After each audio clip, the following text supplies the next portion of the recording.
Hi everyone, welcome to join to learn.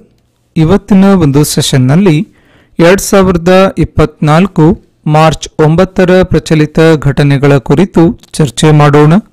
ಕ್ಲಾಸನ್ನು start ಮಾಡೋಕ್ಕಿಂತ ಮುಂಚೆ ಒಂದು ಸ್ಮಾಲ್ ಹಾಗೂ ಇಂಪಾರ್ಟೆಂಟ್ ಇನ್ಫಾರ್ಮೇಷನ್. ಪ್ರತಿದಿನ ಬೆಳಿಗ್ಗೆ 9 ಗಂಟೆಗೆ ಜಾಯಿನ್ ಟು ಲರ್ನ್ ಯೂಟ್ಯೂಬ್ನಲ್ಲಿ ಕರೆಂಟ್ ಅಫೇರ್ಸ್ನ ಕ್ಲಾಸ್ ಇರುತ್ತೆ. ಹಾಗೆ ಹಳೆಯ ಕರೆಂಟ್ ಅಫೇರ್ಸ್ನ ಕ್ಲಾಸ್ಗಳನ್ನು ನೋಡೋಕೆ ಕೆಳಗಡೆ ಡಿಸ್ಕ್ರಿಪ್ಷನ್ನಲ್ಲಿ ಪ್ಲೇಲಿಸ್ಟ್ನ ಲಿಂಕ್ ಅನ್ನು ಕೊಡಲಾಗಿದೆ. ಆ ಲಿಂಕ್ ಮೂಲಕ ಹಳೆಯ ಕ್ಲಾಸ್ಗಳನ್ನು ಸಹ ತಾವು ನೋಡಬಹುದು. ಮತ್ತು 2024 ಹಾಗೂ 2023ರ ಪ್ರಚಲಿತ ಘಟನೆಗಳ ನೋಟ್ಸ್ ಮತ್ತು ಟೆಸ್ಟ್ ಜಾಯಿನ್ ಟು ಲರ್ನ್ ಆ್ಯಪ್ನಲ್ಲಿ ಅವೈಲೇಬಲ್ ಇರುತ್ತೆ ಅಂತ ಹೇಳ್ತಾ ಇವತ್ತಿನ ಒಂದು ಸೆಷನ್ ಅನ್ನು ಸ್ಟಾರ್ಟ್ ಮಾಡೋಣ.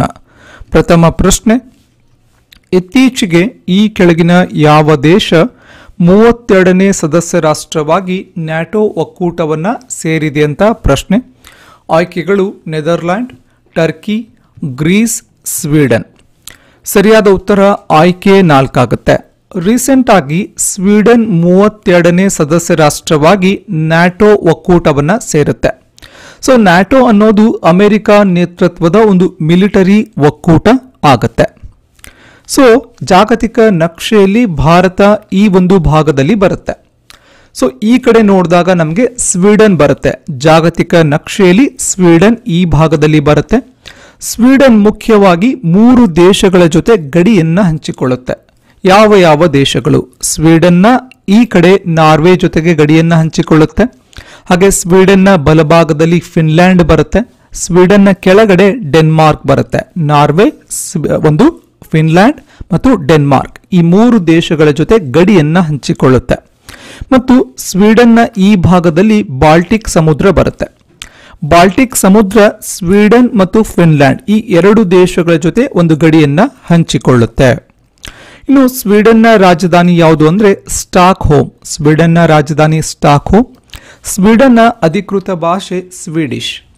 ಸ್ವೀಡನ್ನ ಪ್ರಸ್ತುತ ಪ್ರಧಾನಿ ಉಲ್ಫ್ ಕ್ರಿಸ್ಟರ್ಸನ್ ಪ್ರಸ್ತುತ ಪ್ರಧಾನಿ. ಹಾಗೆ ಸ್ವೀಡನ್ನ ಕರೆನ್ಸಿ ಸ್ವೀಡಿಶ್ ಕ್ರೋನಾ. ಇದು ಮಾಹಿತಿ ತಮಗೆ ಗೊತ್ತಿರಬೇಕಾಗತ್ತೆ GK ಸೆಕ್ಷನ್ ಅಂಡರಲ್ಲಿ. ಇನ್ನು ನ್ಯಾಟೋ ಬಗ್ಗೆ ನೋಡೋದಾದ್ರೆ ನ್ಯಾಟೋದ ವಿಸ್ತೃತ ರೂಪವನ್ನು ಕೇಳ್ತಾರೆ. ಯಾಕಂದ್ರೆ ನ್ಯಾಟೋ ಸುದ್ದಿಯಲ್ಲಿರೋದಕ್ಕೆ ಈ ಒಂದು ಪಾಯಿಂಟ್ ಅನ್ನು ಕೇಳಬಹುದು. ನ್ಯಾಟೋದ ಫುಲ್ ಫಾರ್ಮ್ ಏನು ಅಂತಂದ್ರೆ ನಾರ್ತ್ ಅಟ್ಲಾಂಟಿಕ್ ಟ್ರೀಟಿ ಆರ್ಗನೈಸೇಷನ್ ಅನ್ನೋದು ಇದರ ವಿಸ್ತೃತ ರೂಪ ಆಗುತ್ತೆ. ನ್ಯಾಟೋದ ಒಟ್ಟು ಸದಸ್ಯ ರಾಷ್ಟ್ರಗಳು ಎಷ್ಟು ಪ್ರಸ್ತುತ ಅಂದ್ರೆ 32 ಸದಸ್ಯ ದೇಶಗಳನ್ನು ಹೊಂದಿರುತ್ತೆ. ಇದನ್ನ ಕೂಡ ಎಕ್ಸಾಮ್ನಲ್ಲಿ ಡೈರೆಕ್ಟ್ ಆಗಿ ಕೇಳ್ತಾರೆ. ಇನ್ನು ನ್ಯಾಟೋ 1949ರಲ್ಲಿ ಸ್ಥಾಪನೆ ಆಗುತ್ತೆ. ನ್ಯಾಟೋದ ಕೇಂದ್ರ ಕಚೇರಿ ಇರೋದು ಬೆಲ್ಜಿಯಂನ ಬ್ರಸೆಲ್ಸ್ನಲ್ಲಿ ಇದರ ಒಂದು ಕೇಂದ್ರ ಕಚೇರಿ ಇದೆ. ಮುಂದಿನ ಪ್ರಶ್ನೆ, 15ನೇ ಬೆಂಗಳೂರು ಅಂತಾರಾಷ್ಟ್ರೀಯ ಚಲನಚಿತ್ರೋತ್ಸವದಲ್ಲಿ ಏಷ್ಯನ್ ವಿಭಾಗದಲ್ಲಿ, ಸೊ ಪ್ರಶ್ನೆಯನ್ನು ಅರ್ಥ ಮಾಡ್ಕೋಬೇಕು, ಏಷ್ಯನ್ ವಿಭಾಗದಲ್ಲಿ ಅತ್ಯುತ್ತಮ ಚಲನಚಿತ್ರ ಪ್ರಶಸ್ತಿಯನ್ನ ಯಾವ ಸಿನಿಮಾಗೆ ಕೊಡಲಾಗಿದೆ ಅಂತ ಪ್ರಶ್ನೆ. ಆಯ್ಕೆಗಳು Insha Allah a boy, Nirvana, Kandeelu, All India Radio. ಸರಿಯಾದ ಉತ್ತರ ಆಯ್ಕೆ 1 ಆಗುತ್ತೆ. ರೀಸೆಂಟ್ ಆಗಿ 15ನೇ ಬೆಂಗಳೂರು ಅಂತಾರಾಷ್ಟ್ರೀಯ ಚಲನಚಿತ್ರೋತ್ಸವ ನಡೆಯುತ್ತೆ. ಈ ಒಂದು ಇವೆಂಟ್ ನಲ್ಲಿ ಏಷ್ಯನ್ ವಿಭಾಗದಲ್ಲಿ ಇನ್ಶಾ ಅಲ್ಲಾ ಎ ಬಾಯ್ ಅನ್ನುವಂತಹ ಚಲನಚಿತ್ರಕ್ಕೆ ಅತ್ಯುತ್ತಮ ಚಲನಚಿತ್ರ ಅನ್ನುವಂತಹ ಪ್ರಶಸ್ತಿ ಸಿಗುತ್ತೆ ಏಷ್ಯನ್ ವಿಭಾಗದಲ್ಲಿ, ನೆನ್ಪಿಟ್ಕೋಬೇಕು. ಅದೇ ರೀತಿ ಕನ್ನಡ ವಿಭಾಗದಲ್ಲಿ ನಿರ್ವಾಣ ಅನ್ನುವಂತಹ ಸಿನಿಮಾಗೆ ಅತ್ಯುತ್ತಮ ಪ್ರಶಸ್ತಿ ಸಿಗುತ್ತೆ. ಕನ್ನಡ ವಿಭಾಗದಲ್ಲಿ ಅಂತ ಪ್ರಶ್ನೆ ಕೇಳಿದ್ರೆ ನಿರ್ವಾಣ ಆನ್ಸರ್ ಆಗುತ್ತೆ. ಏಷ್ಯನ್ ವಿಭಾಗದಲ್ಲಿ ಅಂತ ಕೇಳಿದ್ರೆ ಇನ್ಶಾ ಅಲ್ಲಾಹ ಎ ಬಾಯ್ ಆಗುತ್ತೆ. ಇನ್ನು ಕನ್ನಡ ವಿಭಾಗದಲ್ಲಿ 2ನೇ ಪ್ರಶಸ್ತಿಯನ್ನ ಕಂದೀಲು ಸಿನಿಮಾಗೆ ಸಿಗುತ್ತೆ. ಕಂದೀಲು ಸಿನಿಮಾಗೆ 2ನೇ ಪ್ರಶಸ್ತಿ ಮತ್ತು ಆಲ್ ಇಂಡಿಯಾ ರೇಡಿಯೋಗೆ 3ನೇ ಪ್ರಶಸ್ತಿ ಸಿಗುತ್ತೆ. ಮತ್ತು ರೀಸೆಂಟ್ ಆಗಿ ಇದೇ ಇವೆಂಟ್ ನಲ್ಲಿ MS ಸತ್ಯು ಅವರಿಗೆ ಜೀವಮಾನ ಸಾಧನೆ ಪ್ರಶಸ್ತಿ ಸಿಗುತ್ತೆ. ಜೀವಮಾನ ಸಾಧನೆ ಯಾರಿಗೆ ಕೊಟ್ಟಿದ್ದಾರೆ? MS ಸತ್ಯು ಅವರಿಗೆ ಸಿಗುತ್ತೆ. ಮತ್ತು ಈ ಇವೆಂಟ್ನ ಈ ಒಂದು ಚಲನಚಿತ್ರೋತ್ಸವದ ರಾಯಭಾರಿ ಯಾರಾಗಿದ್ರು ಅಂತಂದ್ರೆ ಡಾಲಿ ಧನಂಜಯ ಅವರು ಈ ಒಂದು ಅಂತಾರಾಷ್ಟ್ರೀಯ ಚಲನಚಿತ್ರೋತ್ಸವದ ರಾಯಭಾರಿ ಆಗಿದ್ರು. ಎಲ್ಲ ಪಾಯಿಂಟ್ಗಳನ್ನು ತಾವು ನೆನಪಿನಲ್ಲಿ ಇಟ್ಕೋಬೇಕಾಗತ್ತೆ. ಮುಂದಿನ ಪ್ರಶ್ನೆ, ದೇಶದ ಆರ್ಥಿಕತೆಯಲ್ಲಿ ಕಾರ್ಮಿಕರ ಭಾಗವಹಿಸುವಿಕೆಯಲ್ಲಿ ಮಹಿಳೆಯರ ಪಾಲು ಎಷ್ಟರಷ್ಟಿದೆ ಅಂತ ಪ್ರಶ್ನೆ. ಆಯ್ಕೆಗಳು 37%, 43%, 54%, 63%. ಸರಿಯಾದ ಉತ್ತರ ಆಯ್ಕೆ ಒಂದಾಗುತ್ತೆ. ಸೊ ರೀಸೆಂಟ್ ಆಗಿ ಲೇಬರ್ ಫೋರ್ಸ್ ಪಾರ್ಟಿಸಿಪೇಷನ್ ರೇಟ್ ವರದಿ 2023 ಇದು ಬಿಡುಗಡೆ ಆಗುತ್ತೆ. ಈ ವರದಿ ಹೆಸರನ್ನ ನೆನ್ಪಿಟ್ಕೋಬೇಕು, ಲೇಬರ್ ಫೋರ್ಸ್ ಪಾರ್ಟಿಸಿಪೇಷನ್ ರೇಟ್ ವರದಿ 2023. ಈ ವರದಿಯ ಪ್ರಕಾರ ದೇಶದ ಆರ್ಥಿಕತೆಯಲ್ಲಿ ಕಾರ್ಮಿಕರ ಭಾಗವಹಿಸುವಿಕೆ ಏನ್ ಬರುತ್ತೆ, ಈ ಕಾರ್ಮಿಕರ ಭಾಗವಹಿಸುವಿಕೆಯಲ್ಲಿ ಮಹಿಳೆಯರ ಪಾಲು ಕೇವಲ 37% ಇದೆ. ಅಂದ್ರೆ ಪ್ರತಿ 100 ಮಹಿಳೆಯರಲ್ಲಿ ಕೇವಲ 37 ಮಹಿಳೆಯರು ನಮ್ಮ ದೇಶದ ಕಾರ್ಮಿಕರ ಭಾಗವಹಿಸುವಿಕೆಯಲ್ಲಿ ಅವರ ಪಾರ್ಟಿಸಿಪೇಷನ್ ಇದೆ. ಇನ್ನು ರಿಮೈನಿಂಗ್ 63% ಏನ್ ಬರುತ್ತೆ, ಅವರಿಗೆ ದುಡಿಯುವಂತಹ ಸಾಮರ್ಥ್ಯ ಇದ್ರೂ ಕೂಡ ಅವರಿಗೆ ಅವಕಾಶ ಸಿಗ್ತಾ ಇಲ್ಲ. ಯಾರಿಗೆ? 63% ಜನಕ್ಕೆ, ಮಹಿಳೆಯರಿಗೆ. ಇನ್ನು ದೇಶದ ಗ್ರಾಮೀಣ ಪ್ರದೇಶವನ್ನ ನಾವು ನೋಡಿದಾಗ, ಸೊ ದೇಶದ ಗ್ರಾಮೀಣ ಪ್ರದೇಶದಲ್ಲಿ ದುಡಿಯುವ ಸಾಮರ್ಥ್ಯ ಇದ್ರೂ ಕೂಡ 58.5% ಮಹಿಳೆಯರಿಗೆ ದುಡಿಯೋಕೆ ಅವಕಾಶ ಸಿಗ್ತಾ ಇಲ್ಲ. ಅದೇ ರೀತಿ ದೇಶದ ನಗರ ಪ್ರದೇಶವನ್ನ ನಾವು ನೋಡಿದಾಗ 74.6% ಮಹಿಳೆಯರಿಗೆ ದುಡಿಯುವಂತಹ ಅವಕಾಶ ಸಿಗ್ತಾ ಇಲ್ಲ ಈ ಒಂದು ವರದಿಯ ಪ್ರಕಾರ. ಮುಂದಿನ ಪ್ರಶ್ನೆ, ದೇಶದಲ್ಲಿ ಮೊದಲ ಸರ್ಕಾರಿ ಸ್ವಾಮ್ಯದ OTTಯನ್ನ ಯಾವ ರಾಜ್ಯದಲ್ಲಿ ಆರಂಭಿಸಲಾಗಿದೆ ಅಂತ ಪ್ರಶ್ನೆ. ಆಯ್ಕೆಗಳು ಕರ್ನಾಟಕ, ತಮಿಳುನಾಡು, ಕೇರಳ, ಮಹಾರಾಷ್ಟ್ರ. ಸರಿಯಾದ ಉತ್ತರ ಆಯ್ಕೆ 3 ಆಗುತ್ತೆ.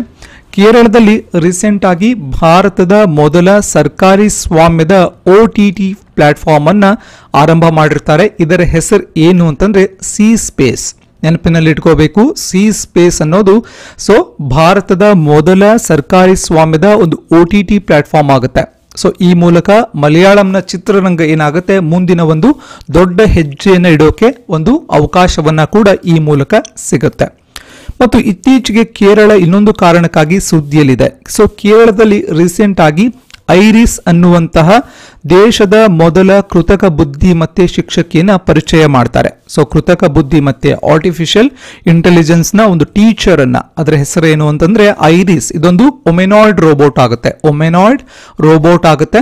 ಸೊ ಇದು 3 ಭಾಷೆಯಲ್ಲಿ ಮಾತನಾಡುವಂತಹ ಶಕ್ತಿ ಇರುತ್ತೆ. ಈ ಒಂದು ಐರಿಸ್ ಅನ್ನುವಂತಹ ಕೃತಕ ಬುದ್ಧಿಮತ್ತೆಯನ್ನ, ಇಂಟೆಲ್ ಪ್ರೊಸೆಸರ್ ಅನ್ನ ಒಳಗೊಂಡಂತಹ ಕೃತಕ ಬುದ್ಧಿಮತ್ತೆ ಶಿಕ್ಷಕಿಯನ್ನ ತಿರುವನಂತಪುರ, ಕೇರಳದ ತಿರುವನಂತಪುರದ ಶಾಲೆಯಲ್ಲಿ ಪರಿಚಯ ಮಾಡ್ತಾರೆ. ಅದನ್ನ ಕೂಡ ತಮ್ಮ ಎಕ್ಸಾಮ್ ನಲ್ಲಿ ಕೇಳ್ತಾರೆ. ಮುಂದಿನ ಪ್ರಶ್ನೆ, ಸಿ ಡಿಫೆಂಡರ್ಸ್ 2024 ಎಂಬುದು ಯಾವ 2 ದೇಶಗಳ ನಡುವಿನ ಜಂಟಿ ವ್ಯಾಯಾಮವಾಗಿದೆ ಅಂತ ಪ್ರಶ್ನೆ. ಆಯ್ಕೆಗಳು ಭಾರತ ಮತ್ತು ಬಾಂಗ್ಲಾದೇಶ್, ಭಾರತ ಮತ್ತು ಫ್ರಾನ್ಸ್, ಭಾರತ ಮತ್ತು UAE, ಭಾರತ ಮತ್ತು ಅಮೆರಿಕ. ಸರಿಯಾದ ಉತ್ತರ ಆಯ್ಕೆ 4 ಆಗುತ್ತೆ. ಭಾರತ ಮತ್ತು ಅಮೆರಿಕ ನಡುವಿನ ಈ ಒಂದು ಸಮರಾಭ್ಯಾಸ ಆಗುತ್ತೆ ಸಿ ಡಿಫೆಂಡರ್ಸ್ 2024. ಸೊ ಭಾರತದ ಕರಾವಳಿ ಪಡೆ ಮತ್ತು ಅಮೆರಿಕದ ಕರಾವಳಿ ಪಡೆ ನಡುವಿನ ಒಂದು ಸಮರಾಭ್ಯಾಸ ಆಗುತ್ತೆ. ಇದು ಎಲ್ಲಿ ನಡೆಯುತ್ತೆ ಅಂದ್ರೆ ಪೋರ್ಟ್ ಬ್ಲೇರ್ ನಲ್ಲಿ ನಡೆಯುತ್ತೆ. ಪೋರ್ಟ್ ಬ್ಲೇರ್ ನಲ್ಲಿ ಇದು ನಡೆಯುತ್ತೆ. ಹಾಗೆ ರೀಸೆಂಟ್ ಆಗಿ ಕೆಲವೊಂದು ಸಮರಾಭ್ಯಾಸಗಳು ಸುದ್ದಿಯಲ್ಲಿದೆ, ಮುಖ್ಯವಾಗಿ ದೋಸ್ತಿ 16. ಸೊ ದೋಸ್ತಿ 16 ಅನ್ನೋದು ಭಾರತ, ಶ್ರೀಲಂಕಾ ಮತ್ತು ಮಾಲ್ಡೀವ್ಸ್ ನಡುವಿನ ಸಮರಾಭ್ಯಾಸ ಆಗುತ್ತೆ. ಹಾಗೆ ಎರಡನೇದಾಗಿ ಡೆಸರ್ಟ್ ನೈಟ್ ಅನ್ನೋದು ಫ್ರಾನ್ಸ್ ಹಾಗೆ UAE ಮತ್ತು ಭಾರತದ ನಡುವಿನ ಒಂದು ಸಮರಾಭ್ಯಾಸ ಆಗುತ್ತೆ. ಇದು ಅರೇಬಿಯನ್ ಸೀನ ಭಾಗದಲ್ಲಿ ನಡೆಯುತ್ತೆ. ಹಾಗೆ ಮೂರನೇದಾಗಿ ಸದಾ ತನ್ಸಿಕ್ ಕೂಡ ಸೌದಿ ಅರೇಬಿಯಾ ಮತ್ತು ಭಾರತದ ನಡುವಿನ ಒಂದು ಸಮರಾಭ್ಯಾಸ ಆಗುತ್ತೆ. ಸೊ ಯಾವ ಪ್ಲೇಸ್ ನಲ್ಲಿ ನಡೀತು, ಯಾವ ದೇಶಗಳ ನಡುವೆ ನಡೀತು, ಇದನ್ನ ತಮ್ಮ ಎಕ್ಸಾಮ್ ನಲ್ಲಿ ಕೇಳ್ತಾರೆ. ಮುಂದಿನ ಪ್ರಶ್ನೆ, ದೇಶದ ಕೃತಕ ಬುದ್ಧಿಮತ್ತೆ ಕ್ಷೇತ್ರಕ್ಕೆ ಉತ್ತೇಜನ ನೀಡಲು ಕೇಂದ್ರ ಸರ್ಕಾರ ಯಾವ ಯೋಜನೆಗೆ ಅನುಮೋದನೆ ನೀಡಿದೆ ಅಂತ ಪ್ರಶ್ನೆ. ಆಯ್ಕೆಗಳು Bharat AI mission, India AI mission, Namo AI mission, tech AI mission. ಸರಿಯಾದ ಉತ್ತರ ಆಯ್ಕೆ 2 ಆಗುತ್ತೆ, ಇಂಡಿಯಾ AI ಮಿಷನ್. ದೇಶದಲ್ಲಿ ಕೃತಕ ಬುದ್ಧಿಮತ್ತೆ ಅಂದ್ರೆ ಆರ್ಟಿಫಿಷಿಯಲ್ ಇಂಟೆಲಿಜೆನ್ಸ್ ಕ್ಷೇತ್ರಕ್ಕೆ ಉತ್ತೇಜನ ನೀಡೋಕೆ 10,372 ಕೋಟಿ ಯೋಜನಾ ಗಾತ್ರದ ಇಂಡಿಯಾ AI ಮಿಷನ್ಗೆ ಕೇಂದ್ರ ಸಚಿವ ಸಂಪುಟ ಗುರುವಾರ ಅನುಮೋದನೆಯನ್ನು ನೀಡುತ್ತೆ. ಸೊ ರೀಸೆಂಟ್ ಆಗಿ ಅನುಮೋದನೆ ನೀಡುತ್ತೆ. ಇದರ ಬಜೆಟ್ ನ ಗಾತ್ರ ಎಷ್ಟು ಅಂತಂದ್ರೆ 10,372 ಕೋಟಿ ಯೋಜನಾ ಗಾತ್ರದ ಒಂದು ಕೃತಕ ಬುದ್ಧಿಮತ್ತೆ ಯೋಜನೆ ಆಗುತ್ತೆ. ಯಾವುದು? India AI mission. ಮುಂದಿನ ಪ್ರಶ್ನೆ, ಇಂಡೋನೇಷ್ಯಾದ ಕರೆನ್ಸಿ ಯಾವುದು ಅಂತ ಪ್ರಶ್ನೆ. ಆಯ್ಕೆಗಳು ರೂಪಾಯಿ, ರುಪಿಯಾ, ಡಾಲರ್, ಯೂರೋ. ಸರಿಯಾದ ಉತ್ತರ ಆಯ್ಕೆ 2 ಆಗುತ್ತೆ. ಸೊ ರೀಸೆಂಟ್ ಆಗಿ ಸ್ಥಳೀಯ ಕರೆನ್ಸಿಯ ಬಳಕೆಗೆ ಭಾರತ ಮತ್ತು ಇಂಡೋನೇಷ್ಯಾ ಒಂದು ಒಪ್ಪಂದ ಮಾಡಿಕೊಳ್ಳುತ್ತೆ. ಸೊ ಭಾರತ ಮತ್ತು ಇಂಡೋನೇಷ್ಯಾ ನಡುವಿನ ಒಂದು ದ್ವಿಪಕ್ಷೀಯ ಒಪ್ಪಂದ ಇದಾಗುತ್ತೆ. ಈ ಮೂಲಕ ವ್ಯಾಪಾರ ಮತ್ತು ವಹಿವಾಟಿನಲ್ಲಿ ಸ್ಥಳೀಯ ಕರೆನ್ಸಿಗಳ ಬಳಕೆಗೆ ಒಂದು ಸಪೋರ್ಟ್ ಅನ್ನ ಮಾಡೋಕೆ, ಉತ್ತೇಜನ ನೀಡೋಕೆ ಈ ಮೂಲಕ ಭಾರತೀಯ ರಿಸರ್ವ್ ಬ್ಯಾಂಕ್ ಮತ್ತು ಬ್ಯಾಂಕ್ ಆಫ್ ಇಂಡೋನೇಷ್ಯಾ ಒಂದು ಒಪ್ಪಂದವನ್ನ ಮಾಡಿಕೊಳ್ಳುತ್ತೆ. ಇದರ ಮೂಲಕ ಭಾರತದ ಕರೆನ್ಸಿ ಆದಂತಹ ರೂಪಾಯಿ ಮತ್ತು ಇಂಡೋನೇಷ್ಯಾದ ಕರೆನ್ಸಿ ಆದಂತಹ ರುಪಿಯಾ ಏನಾಗುತ್ತೆ, ಉತ್ತೇಜನ ಸಿಗುತ್ತೆ. ಅಂತಾರಾಷ್ಟ್ರೀಯ ವಹಿವಾಟಿನಲ್ಲಿ ಒಂದು ಉತ್ತೇಜನ ಸಿಗುತ್ತೆ ಎರಡೂ ಒಂದು ಕರೆನ್ಸಿಗಳಿಗೆ, ಭಾರತದ ರೂಪಾಯಿಗೆ ಮತ್ತು ಇಂಡೋನೇಷ್ಯಾದ ರುಪಿಯಾ ಕರೆನ್ಸಿಗೆ. ಬಟ್ ಎಕ್ಸಾಮ್ ನಲ್ಲಿ ಕೇಳಬಹುದು ಇಂಡೋನೇಷ್ಯಾದ ಕರೆನ್ಸಿ ಯಾವುದು ಅಂತ, ಹಾಗಾಗಿ ನೆನಪಿನಲ್ಲಿ ಇಟ್ಕೋಬೇಕು, ರುಪಿಯಾ ಅನ್ನೋದು ಇಂಡೋನೇಷ್ಯಾದ ಕರೆನ್ಸಿ ಆಗುತ್ತೆ. ಮುಂದಿನ ಪ್ರಶ್ನೆ, ಪಾಂಡಪ್ಪ ಲಕ್ಷ್ಮಣ್ ಹೂಗಾರ್ ದತ್ತಿ ಪ್ರಶಸ್ತಿಗೆ ಈ ಕೆಳಗಿನ ಯಾರು ಆಯ್ಕೆಯಾಗಿದ್ದಾರೆ ಅಂತ ಪ್ರಶ್ನೆ. ಆಯ್ಕೆಗಳು ಅನ್ನಪೂರ್ಣ ತಾಯಿ, ವಿನೋದ್ ಸುರೇಂದ್ರ. ಅನ್ನಪೂರ್ಣ ತಾಯಿ ಮತ್ತು ವಿನೋದ್ ಸುರೇಂದ್ರ ಮೇಲಿನ ಯಾರೂ ಅಲ್ಲ. ಸರಿಯಾದ ಉತ್ತರ ಆಯ್ಕೆ 3 ಆಗುತ್ತೆ. ರೀಸೆಂಟ್ ಆಗಿ ಕನ್ನಡ ಸಾಹಿತ್ಯ ಪರಿಷತ್ ಕೊಡುವಂತಹ ಪಾಂಡಪ್ಪ ಲಕ್ಷ್ಮಣ್ ಹೂಗಾರ್ ದತ್ತಿ ಪ್ರಶಸ್ತಿಗೆ ಬೀದರ್ನ ಅನ್ನಪೂರ್ಣ ತಾಯಿ ಮತ್ತು ಬೆಳಗಾವಿಯ ವಿನೋದ್ ಸುರೇಂದ್ರ ಅವರು ಆಯ್ಕೆ ಆಗಿರ್ತಾರೆ. ಮುಂದಿನ ಪ್ರಶ್ನೆ, IAA ಗೋಲ್ಡನ್ ಕಂಪಾಸ್ ಪ್ರಶಸ್ತಿಗೆ ಇತ್ತೀಚೆಗೆ ಯಾರು ಭಾಜನರಾಗಿದ್ದಾರೆ ಅಂತ ಪ್ರಶ್ನೆ. ಆಯ್ಕೆಗಳು ನರೇಂದ್ರ ಮೋದಿ, MS ಧೋನಿ, ವಿರಾಟ್ ಕೊಹ್ಲಿ, ಶ್ರೀನಿವಾಸನ್ ಸ್ವಾಮಿ. ಸರಿಯಾದ ಉತ್ತರ ಆಯ್ಕೆ 4 ಆಗುತ್ತೆ.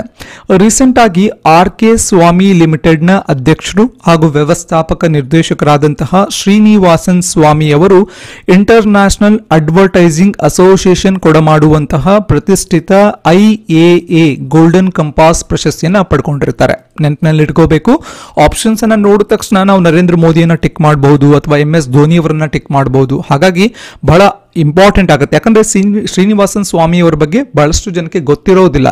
ಯಾಕಂದ್ರೆ ಫೆಮಿಲಿಯರ್ ಫೇಸಸ್ ಏನಿರುತ್ತೆ ಅದನ್ನ ನಾವು ನೋಡಿದ ತಕ್ಷಣ ಟಿಕ್ ಮಾಡಿಬಿಡ್ತೀವಿ ಎಕ್ಸಾಮ್ ನಲ್ಲಿ. ಹಾಗಾಗಿ ನೆನಪಿನಲ್ಲಿ ಇಟ್ಕೋಬೇಕಾಗತ್ತೆ, RK ಸ್ವಾಮಿ ಲಿಮಿಟೆಡ್ ನ ಅಧ್ಯಕ್ಷರು ಶ್ರೀನಿವಾಸನ್ ಸ್ವಾಮಿ ಅವರಿಗೆ IAA ಗೋಲ್ಡನ್ ಕಂಪಾಸ್ ಪ್ರಶಸ್ತಿ ಬಂದಿರುತ್ತೆ.